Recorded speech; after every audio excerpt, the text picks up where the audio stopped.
Praise the lord. అందరూ బాగున్నారా?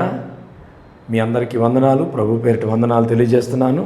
ప్రియ శ్రోతలు, చాలా సంతోషం. మరొక వారంలో అడుగుపెట్టే భాగ్యాన్ని దేవాతి దేవుడు మనకి కలుగు చేసినందుకు దేవునికి మహిమ కలుగును గాక. ఆమేన్. మరొక కొత్త వాక్యం ద్వారా ఈ వారంలో మనకి దేవుడు మంచి వాక్యాన్ని ఇచ్చారు. ఆ వాక్యాన్ని మనం ధ్యానించుకుందాం.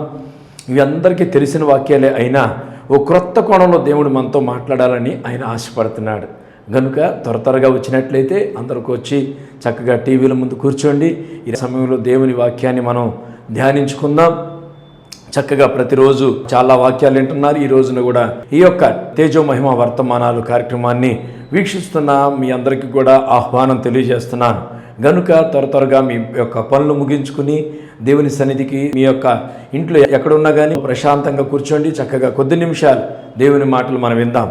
హల్లెలూయా. లూకా సువార్త 16వ అధ్యాయం 19వ వచనంలో ఒక వ్యక్తి గురించి దేవుడు మనకు ముందుగానే ప్రస్తావించాడు. ఎందుకు ఆ వ్యక్తి గురించి మనకు ప్రస్తావించాడు అంటే, ఒక చక్కని మాట. ధనవంతుడు ఒకడుండెను, అతడు ఊదా రంగు బట్టలు సన్నపు నార వస్త్రములను ధరించుకుని ప్రతి దినము బహుగా సుఖపడుచూ ఉన్నాడంట. హల్లెలూయా. ఎలా ఉన్నాడంట? ప్రతిదినము బహుగా సుఖపడుతూ ఉన్నాడు. ప్రతిదినము బహుగా సుఖపడుతూ ఉన్నాడు. ప్రియమైన దేవుని బిడ్డలారా, ఇక్కడ ఒక వ్యక్తి గురించి ఒక వ్యక్తి దేవుని వాక్యం సెలవిస్తూ ఉంది. దానికి ముందు ఒక చిన్న మాట మనం చదువుకుని ముందుకు వెళదాం. కీర్తనల గ్రంథం 33వ కీర్తన 13వ వచనం. యెహోవా ఆకాశము నుండి కనిపెట్టుచున్నాడు, ఆయన నరులందరినీ దృష్టి ఉంచి ఉన్నాడు. చాలండి. Praise the lord. హల్లెలూయా. ఈరోజు ఈ వాక్యాన్ని మనం ధ్యానించుకుందాం. యెహోవా ఆకాశము నుండి కనిపెట్టుచున్నాడు, ఆయన నరులందరినీ దృష్టించి ఉన్నాడు. అంటే భూమి మీద ఉన్న ప్రతి మనిషిని దేవుడు చూస్తున్నాడు. జాగ్రత్తగా విందాం. వాక్య భాగంలోకి వెళ్ళబోయే ముందు జాగ్రత్తగా విందాం. భూమి మీద ఉన్న ప్రతి మనిషిని దేవుడు సృష్టించాడు గనక ప్రతి విషయాన్ని దేవుడు చూస్తున్నాడు అని రాయబడింది. అలా చూస్తూ ఉన్న క్రమంలో ఒక వ్యక్తి గురించి దేవుడు ఆ వ్యక్తిని చూస్తున్నాడు. ఒక వ్యక్తిని పర్టికులర్గా ఆయన దృష్టి పెట్టాడు. ఎవరా వ్యక్తి, ఏంటి ఆ యొక్క సంఘటన అంటే, ధనవంతుడు ఒకడుండెను, అతడు ఊదారంగు బట్టలు సన్నపు నార వస్త్రములను ధరించుకుని ప్రతిదినము బహుగా సుఖపడుతూ ఉన్నాడంట. Praise the lord. హల్లెలూయా. ఎలా ఉన్నాడంట? ప్రతిదినము బహుగా సుఖపడుతూ ఉన్నాడంట. అతడు ఏ వస్త్రాలు వేసుకున్నాడో కూడా దేవుడు చూస్తున్నాడు. ఇక్కడ గమనించవలసిన ఒక మాట ఏంటంటే, ఒక వ్యక్తి ఏ వస్త్రాలు వేసుకున్నాడు, ఎలా బ్రతుకుతున్నాడు, తన నడవడికి ఎలా ఉంది, ప్రతిదీ కూడా దేవుడు చూస్తున్నాడు. ప్రియమైన దేవుని బిడ్డలారా, ఇక్కడ ఒక మాట మనం చూసినట్టే, ఊదారంగు బట్టలు అంటే నువ్వు ఏ కలర్ బట్టలు వేసుకున్నావు, పట్టు వస్త్రాలు వేసుకున్నావా, సిల్క్ వస్త్రాలు వేసుకున్నావా, ఖద్ర వస్త్రాలు వేసుకున్నావా, ప్రతిదీ కూడా దేవుడు చూస్తున్నాడు. ఏమండి?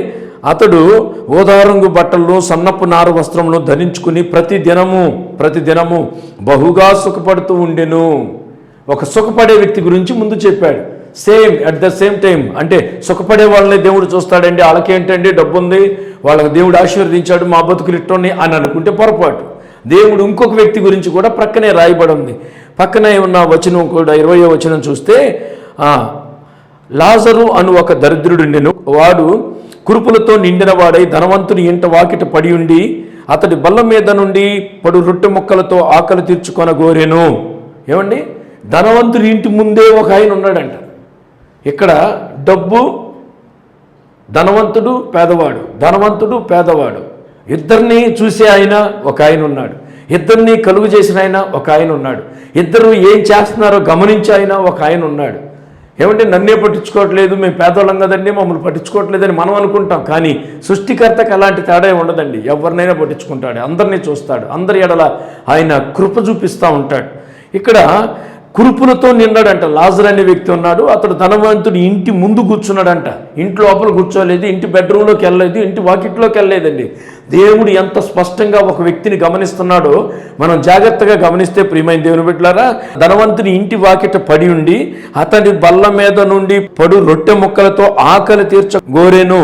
అయితే ఏమండి ఆకలి ఏమైనా బల్ల మీద నుంచి ఏమైనా మొక్కలు పడతాయేమో తిందామని ఎదురు చూస్తూ ఉన్నాడు అంటండి ప్రియమైన దేవుని బిడ్డలారా. ఏదైనా మొక్కలు పడితే చాలు, అతను తినంగా మిగిలిన మెతుకులు పడితే చాలు తిందామని బాధపడతా ఉన్నాడు, తింటూ ఉన్నాడు. అలా జరుగుతూ ఉంది రోజులు. అయితే ఇక్కడ జరిగిన సంఘటన ఏంటంటే కొంచెం ముందుకు త్వరగా ముందుకెళ్దాం.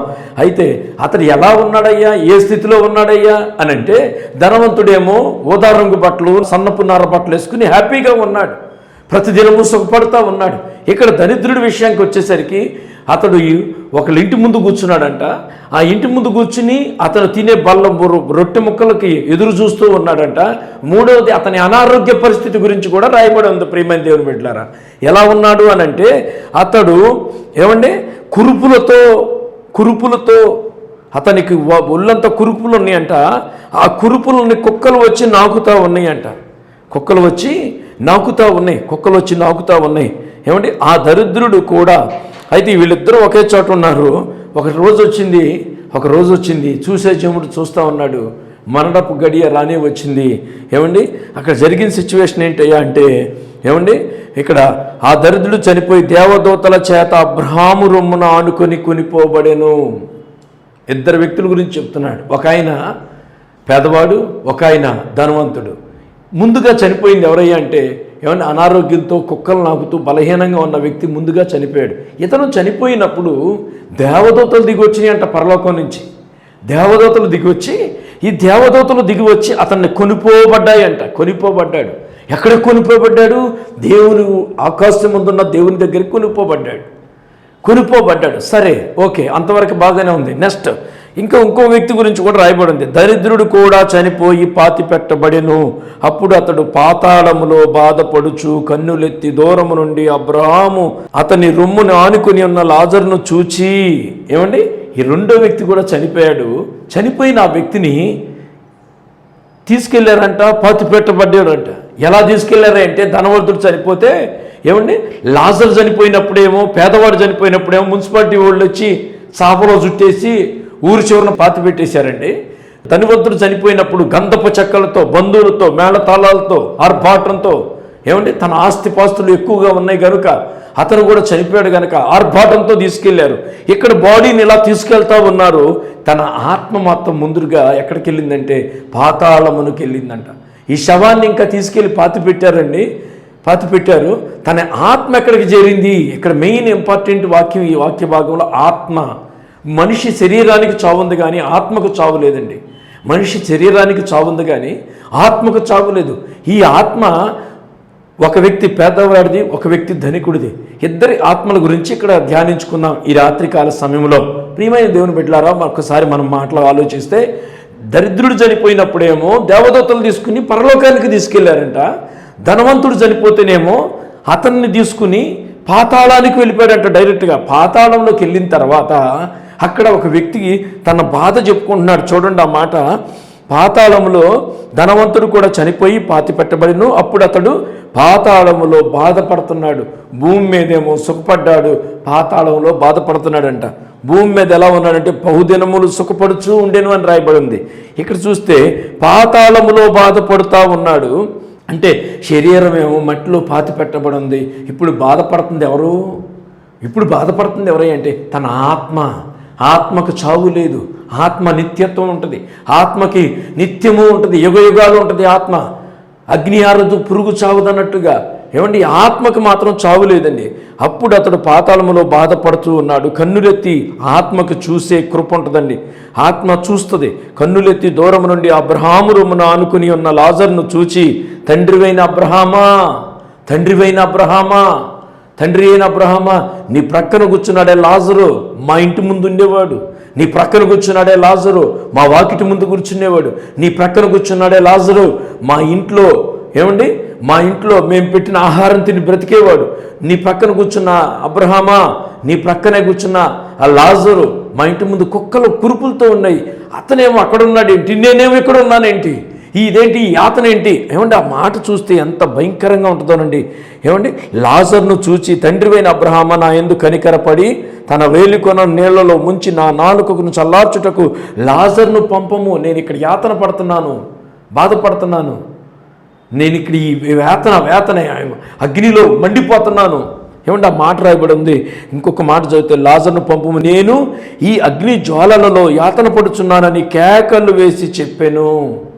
ఏం చేశాడంట? అగ్ని జ్వాలలలో యాతన, బాధ కాదండి, వేదన కాదండి, యాతన. యాతన అంటే దానికి ఇక వర్ణించలేమండి. భయంకరమైన యాతన. ఏమంటే బాధపడటం వేరు, నొప్పితో ఉండటం వేరు, బలహీన పడటం వేరు, కానీ యాతన పడే స్థలానికి వెళ్ళాడు. యాతన అంటే ఒక రోజు 2 రోజులతో ఉండేది కాదండి. యాతనకరమైన, అమ్మో అది భయంకరమైన విషయం అండి. యాతన, యాతన, అగ్నిలో యాతన పడుతున్నాడంట.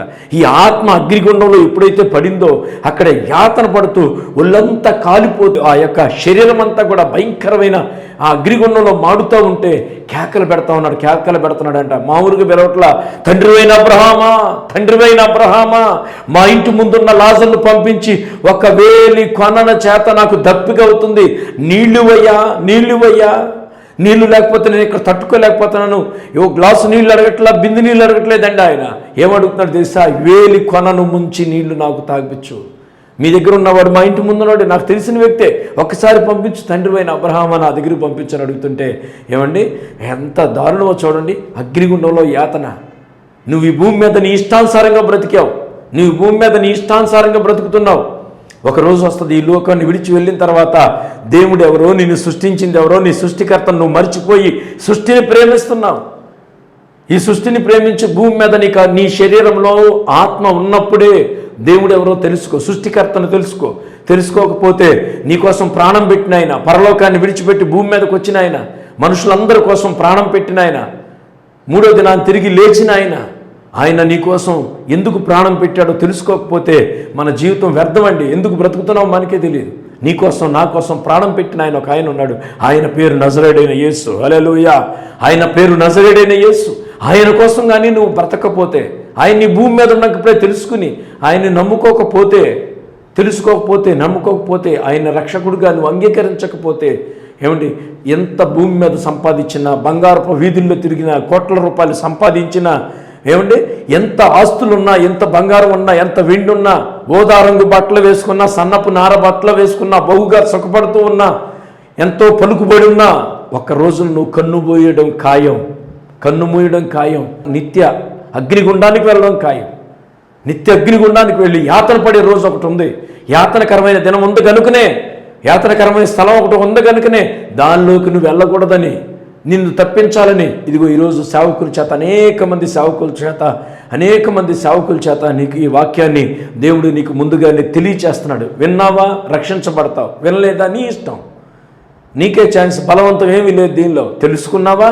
అయ్యా నువ్వు నిజమైన దేవుడు అని, నువ్వు రక్షకుడు అని, నువ్వు మా కోసం ప్రాణం పెట్టావని, నిన్ను నమ్ముతున్నాను అని మనస్ఫూర్తిగా అంగీకరించి రక్షణ పొందితే నిశ్చయముగా ఆ నరకాగ్ని నుండి నువ్వు తప్పించబడతావు. ప్రియమైన దేవుని బిడ్డలారా, యాతనకరమైన స్థలంలో ఒక్క చిన్న మాట చెప్తానండి.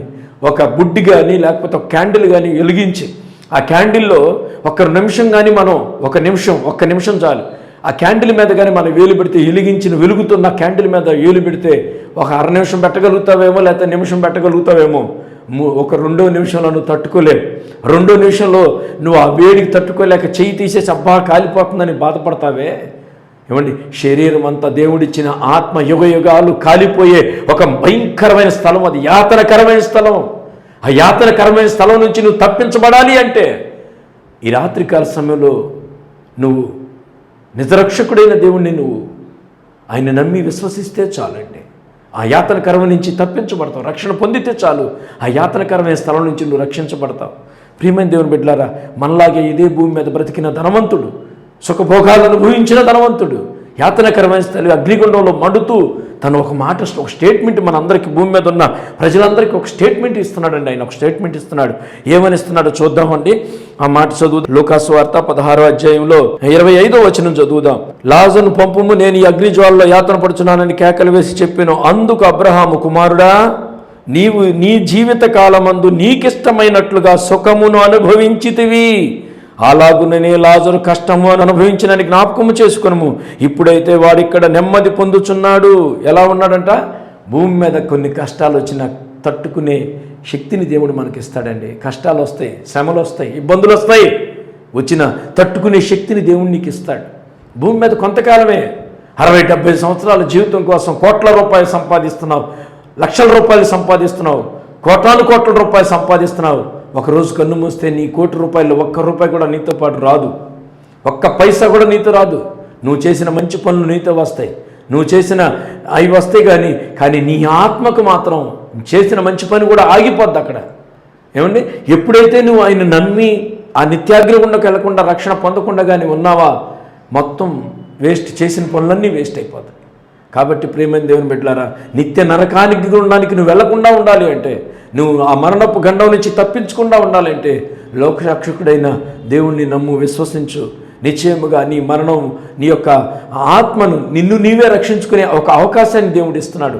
ఆ ఆత్మను నువ్వు రక్షించుకోవాలంటే ఇదిగో ఇక్కడ జరుగుతున్న ఒక సిచ్యువేషన్ గురించి మనకు దేవుడు ముందుగానే సిద్ధపరిచి ఒక చక్కని మాట రాయించాడు. నీవు నీ జీవిత కాలమంతా సుఖముతో అనుభవించితివి, అలాగనే లాజరు కష్టపడి అనుభవించి జ్ఞాపకము చేసుకునుము. ఇప్పుడైతే వాడిక్కడ నెమ్మది పొందుచున్నాడు, నీవు యాతన పడుచున్నావు. అంతేకాక ఇక్కడ నుండి మీ యొద్దకు దాటి పోజారుటకు ఇక్కడ వాని యొద్దను దాటి రాకుండానట్లు మాకును మీకును మధ్య మహా అగాధం ఉంచబడి ఉన్నది.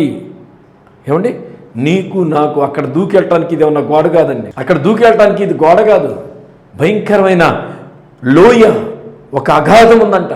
పరలోకానికి భూలోకానికి మధ్య ఒక అగాధం ఉంది. పరలోకానికి నరకానికి మధ్య ఒక అగాధం ఉంది. పరలోకానికి నరకానికి మధ్య ఒక అగాధం ఉంది. పక్కన అటు ఇటు తిరగటానికి పక్కన ఉన్న ఇల్లు కాదు, గోడ పక్కన చిన్న గోడ అయితే చెయ్యందిచ్చి పక్కింటి వాళ్ళకి ఏదో గిన్నెందిచ్చినట్టుగా, లేకపోతే చెయ్యందిచ్చి బయటకు లాగటానికి నీకు నాకు మధ్య అగాధం ఉంది. ఆ అగాధ స్థలంలో నువ్వు పడకుండా, అగాధ స్థలంలోకి నీకు ఎవరు చెయ్యందిచ్చే వాళ్ళు ఉండరు, అనేవాళ్ళు ఉండరు.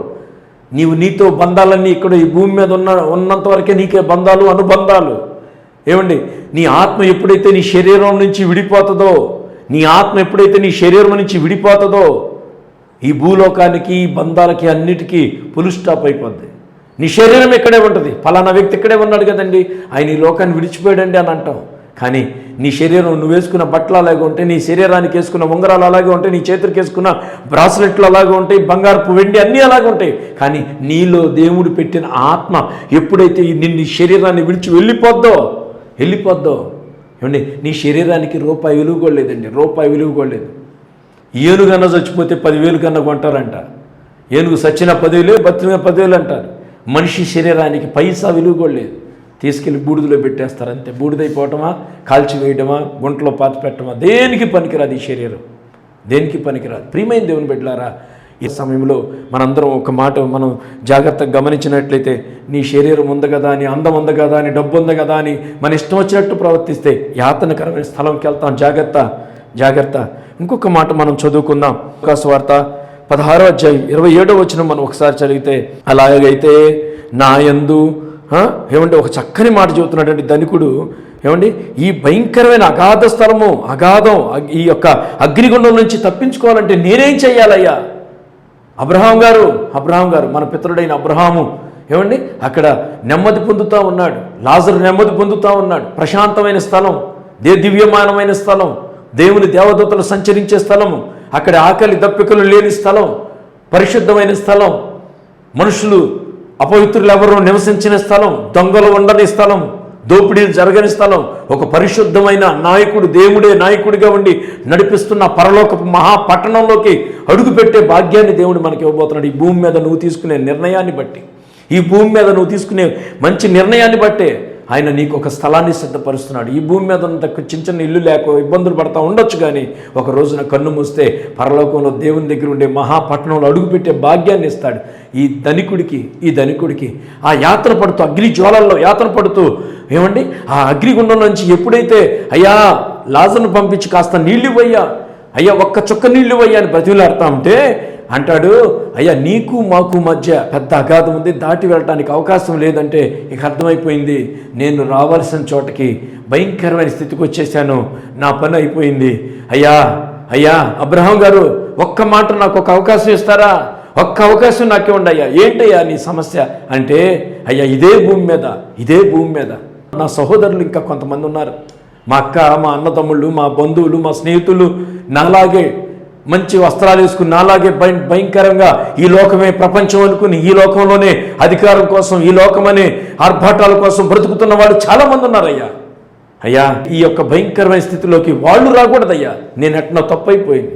నేను భూమి మీద ఉన్నప్పుడు ఎవరైనా సువార్త చెప్తుంటే వాళ్ళని కొట్టా, ఎవరైనా సువార్త చెప్తుంటే వాళ్ళని తిట్టా, ఎవరైనా ఈ అగ్నిగుండానికి రాకూడదంటే వాళ్ళని హింస పెట్టి మాట్లాడా, తక్కువగా మాట్లాడా, చులకనగా మాట్లాడా. కానీ ఈ యాతనకరమైన స్థలంలోకి నేను ఇప్పుడు చూశాను గనక ఈ పరిస్థితుల్లోకి పొరపాటు కూడా ఎవరు రాకూడదయ్యా.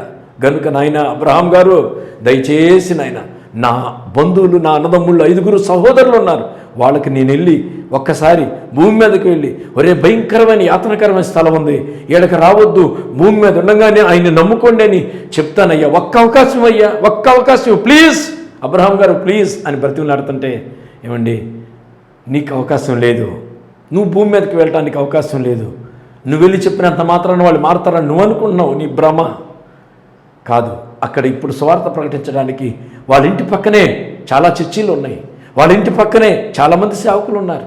వాళ్ళకు మొబైల్ ద్వారా అనేక మందికి సువార్త ప్రకటిస్తున్నారు, అనేక మందికి యూట్యూబ్ ద్వారా సువార్త ప్రకటిస్తుంది, ఫేస్బుక్ ద్వారా, ఇంటర్నెట్ ద్వారా, ఏమండి ఇన్స్టాగ్రాముల ద్వారా అనేక రకాలుగా సువార్త ప్రకటిస్తుంది. విన్నవాడు బాగుపడతాడు, విన్నవాడు అదే ప్లేస్కి వస్తాడు, నువ్వు ఉన్న ప్లేస్కే వస్తారు.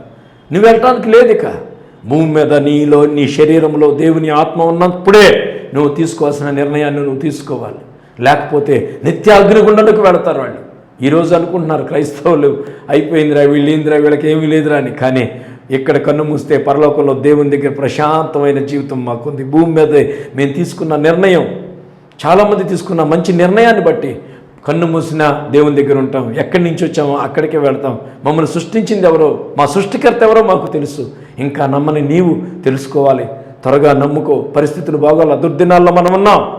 ఆ దుర్దినాలు రాకమునిపే, కుటుంబం అల్లకల్లోలము కాకమునిపే, ఒక పక్కన భయంకరమైన దినాలు, ఎవరి మరణం ఎప్పుడు సంభవిస్తుందో ఎవరికి తెలియదండి, ఎవరికి తెలియదు. ఆరోగ్యం ఉన్నప్పుడే, క్షేమం ఉన్నప్పుడే ఆ సృష్టికర్త అయిన దేవుణ్ణి స్మరించుకో, నమ్ముకో. ఇంకొక మాట నేను చెప్పి ముగిస్తానండి.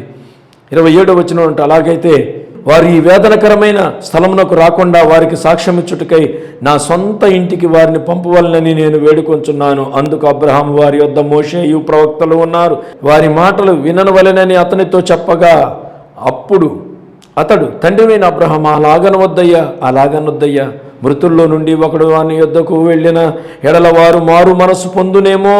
ఏ మనస్సు అంట? మారు మనస్సు. అయ్యా, నేను ఇక్కడి నుంచి వెళ్ళి చెప్తే నా అన్నదమ్ములు మారతారేమోనయ్యా, నేను చెప్తే నా మాట వింటారయ్యా, అయ్యా ప్లీజ్ అయ్యా నేను వెళ్ళి చెప్తానయ్యా. లేదు ధనికుడా, తమ్ముడా, రావాల్సిన స్థలానికి వచ్చేసావు, ఇంక వెళ్ళి నువ్వు వెళ్ళి చెప్పినా ఆ మారే హృదయం అయితే ఇన్నిసార్లు ఇంత గొడవలు పడేవాళ్ళు కాదు. ఆ మారే హృదయం అయితే, మారేవాళ్ళు ఉంటే భూమి మీదే మారాలి.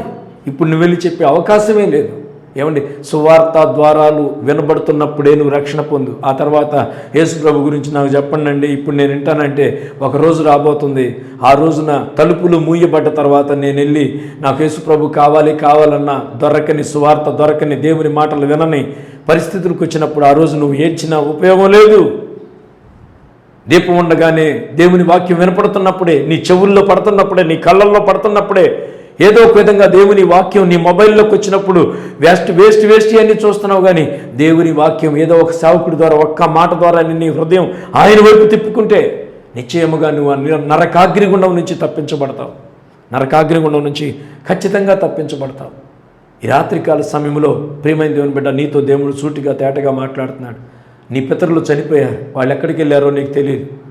మీ అమ్మ, మీ నాన్న, మీ తల్లిదండ్రులు, మీ తాత ముత్తాతలు చాలామంది ఈ లోకాన్ని విడిచి వెళ్ళిపోయారు. వాళ్ళందరూ ఎక్కడికి వెళ్తున్నారు? ఎక్కడికి వెళ్ళి చెప్పే గ్రంథమే బైబిల్ గ్రంథం. పరలోకము, నరకము రెండే ఉన్నాయి. అగ్నిగుండం, ప్రశాంతంగా ఎదిగిన స్థలం రెండే ఉన్నాయి. ఎక్కడికి వెళ్తావు? నీ ఆత్మకు నువ్వే ఉత్తరవాదివి. నీ ఆత్మకు నువ్వే సమాధానం చెప్పుకోవాల్సిన రోజు వస్తుంది. భూమి మీద దేవుడు నీకు 60 ఏళ్ళు, 70 ఏళ్ళు, 80 ఏళ్ళు దేవుడు ఎంతో ఆయుష్కాలం ఇచ్చాడో తెలియదు. నీలో ఆత్మ ఉన్నప్పుడే, నీ శరీరంలో దేవుడు పెట్టిన ఆత్మ దీపం వెలుగుతున్నప్పుడే దాన్ని గ్రహించగలిగే జ్ఞానాత్మను దేవుడు నీకు ఇచ్చునుగాక. ప్రతి ఒక్కరికి మంచి చెడులు ఆలోచించే జ్ఞానాన్ని ఇచ్చాడు నీకు దేవుడు. నీకు మంచి చెడు ఏదైనా తీసుకునే నిర్ణయం నీ చేతుల్లో ఉంది. నువ్వు ఇప్పుడు తీసుకున్న నిర్ణయం నీ భవిష్యత్తుకి చాలా ఉపయోగపడుతుంది. ఇప్పుడు తీసుకునే నిర్ణయం, నువ్వు పరలోకానికి వెళ్ళాలా, నరకానికి వెళ్ళాలా, నీ భవిష్యత్తు ఆలోచించమని దేవుని వాక్యం సెలవిస్తూ ఉంది. ప్రియమైన దేవుని బిడ్డలారా, సమయాన్ని వ్యర్థం చేసుకోవద్దు.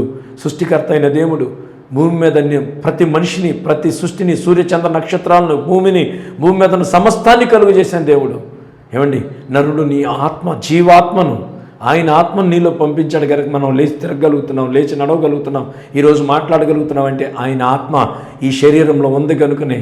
ఆయన పెట్టిన దీపం, నా దీపము యేసయ్యా నీవు వెలిగించినావు, సుడిగాలిలోనైనా జడివానలోనైనా ఆరిపోదులే నీవు వెలిగించిన దీపము, నీవు వెలిగించిన దీపము, నీవు వెలిగించిన దీపము. ఆయన దీపం వెలిగించాడు కనుక ఈరోజు బ్రతుకున్నాం, సాయంత్రం బ్రతుకుంటాం. ఆయన దీపంగానే ఆర్పేశాడు అనుకోండి, మట్టిలో పెట్టేటివి దేనికి పనికిరా మన జీవితం. ఎప్పుడు ఎవరి దీపం ఎప్పుడు ఆర్పేస్తాడో సృష్టికర్త అయిన దేవుడికి తెలుసు. ఎవరి దీపం ఎప్పుడు వెలిగించాడు, ఆర్పేయాలా, వెలిగించాలా, ఎంతకాలం ఆవిష్యవాలా అనేది ఆయన చేతిలో ఉంటుంది. కాబట్టి మన డేటు, మ్యానుఫ్యాక్చర్ డేటు నీకు తెలీదు, మనిషి యొక్క మ్యానుఫ్యాక్చర్ డేటు తెలీదు, ఎక్స్పైరీ డేటు నీకు తెలీదు. కాబట్టి ఉన్నప్పుడే మనిషి చేసిన వస్తువు మీద నువ్వు ఒక గ్యారంటీ, వారంటీ ఇస్తావు. కానీ నిన్ను సృష్టించిన దేవుడికే తెలుసు నీ యొక్క date of birth, death of birth. ఏమండి, మనిషి బతికున్న డేటు, ఏ రోజు ఈ లోకాన్ని విడిచి వెళ్ళాల్సిన డేటు ఆయనకి మాత్రమే తెలుసు. కనుక సృష్టికర్తను నువ్వు మర్చిపోవద్దు. సృష్టిని పూజించవద్దు, కానీ సృష్టికర్తను పూజించు. నిన్ను సృష్టించిన ఆయన, నీకు రూపాన్ని ఇచ్చిన ఆయన, నీకు ఆరోగ్యాన్ని ఇచ్చిన ఆయన, నీకు క్షేమాన్ని ఇచ్చిన ఆయన, నీ అవయవ నిర్మాణాన్ని కలుగజేసిన నా దేవుని వైపు తిరుగు. నిశ్చయముగా నీ ఆత్మను నువ్వు రక్షించుకో. ఈ కొద్ది మాటలు దేవుడు మన వెనుకడిలో స్థిరపరిచి, బలపరిచి, కాపాడి కృప చూపించును గాక. చిన్న ప్రార్థన చేసుకుందాం. పరిశుద్ధుడైన మా తండ్రి, ప్రేమ నమ్మకం కలిగిన మా గొప్ప దేవ, ఈ 2025 సంవత్సరంలో ప్రభా, అనేక మంది మాకంటే గొప్పవారు, అందచందాలు కలిగిన వారు ఈ లోకాన్ని విడిచి వెళ్ళిపోయారయ్యా. నువ్వైతే మమ్మల్ని ప్రేమించి సజీవు లెక్కలు ఆరోగ్యంగా ఉంచి ఈరోజు బ్రతుకున్నామంటే అది కేవలం నీ దయ, నీ కృపే నాయన. ఆరోగ్యంగా ఉండి ఇలాగ నిన్ను స్తుతించుకుంటున్నామంటే కేవలం నీ కృప, నీ దయ నాయన. మాకంటే గొప్పవారు, అందచందాలు కలిగిన వారు ఈ లోకాన్ని విడిచి భూమిలోకి వెళ్ళిపోయారు, ఈ లోకాన్ని విడిచి వెళ్ళిపోయారు. డబ్బు ఉంది, వాళ్ళకి ఆస్తులు ఉన్నాయి, అన్నీ ఉన్నాయి, విడిచి వెళ్ళిపోయారు. కానీ వారి ఆత్మలు కొంతమంది దేవుని దగ్గరికి చేరిని, నిన్ను నమ్మిన బిడ్డలు, నీ మీద ఆధారపడిన బిడ్డలు, నిన్ను రక్షణ పొందిన బిడ్డల జీవితాలు అయా పరలోకంలో ప్రశాంతంగా ఉన్నాయి. నిన్ను నమ్మని బిడ్డల యొక్క ఆత్మలు ప్రభా నిత్యాగ్నిగుండంలో ఉన్నాయి. ఆ నిత్యాగ్నిగుండలకు ఈరోజు ఈ మాటలు వింటున్న బిడ్డలకు ఒక మారు మనసు రక్షణ బిడ్డలకు దయచేసి తండ్రి నాయన, మానవ జీవిత రహస్యాన్ని ప్రభా ఇదిగో ఒక్క మాటలో మీరు చెప్పారు నాయన. మా ముందు ఒక జరిగిన సంఘటన పెట్టారు నాయన. తండ్రి ఇదిగో నాయన, రక్షణ పొందే భాగ్యం ప్రతి బిడ్డకు దయచేయండి. నిత్యాగ్నిగుండానికి వెళ్లకుండా ఈ మాటలు వింటున్న ప్రతి బిడ్డ ఆయన పరలోక రాజ్యంలో నా ప్రభా క్షేమంగా ఉండేటట్లుగా, యుగయుగాలు ఉండే ఆ మహామహిమ కలిగిన పట్టణంలో అడుగుపెట్టే భాగ్యాన్ని దయచేయండి. ఏ ఒక్క ఆత్మ నశించిపోకూడదు నాయన. నువ్వు పెట్టిన ఆత్మలు సంతోషంగా, ఆనందంగా గడపాలి ప్రభా నీతో పాటు యుగయుగాలు నాయన. సహాయం చేయండి, కృప చూపించమని, మేలులతో నింపి బలపరచమని. ఈ లోకంలో ఉన్న ఆడంబరాలు, ఆర్భాటాలకు మేము పోకుండా నాయన అయ్యా ఉన్న దానిలో తృప్తిగా, సంతోషంగా గడిపే భాగ్యాన్ని మాకు దయచేయమని యేసునామాని ప్రార్థన అడుగుచున్నాం తండ్రి. ఆమేన్, ఆమేన్.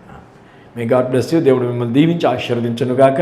ప్రతి బుధవారం సాయంకాలం 7:30 గంటలకి వస్తున్న ఈ యొక్క టీవీ కార్యక్రమాన్ని చూడండి, ఆత్మీయ మేలులు పొందండి. God bless you. ఆమేన్.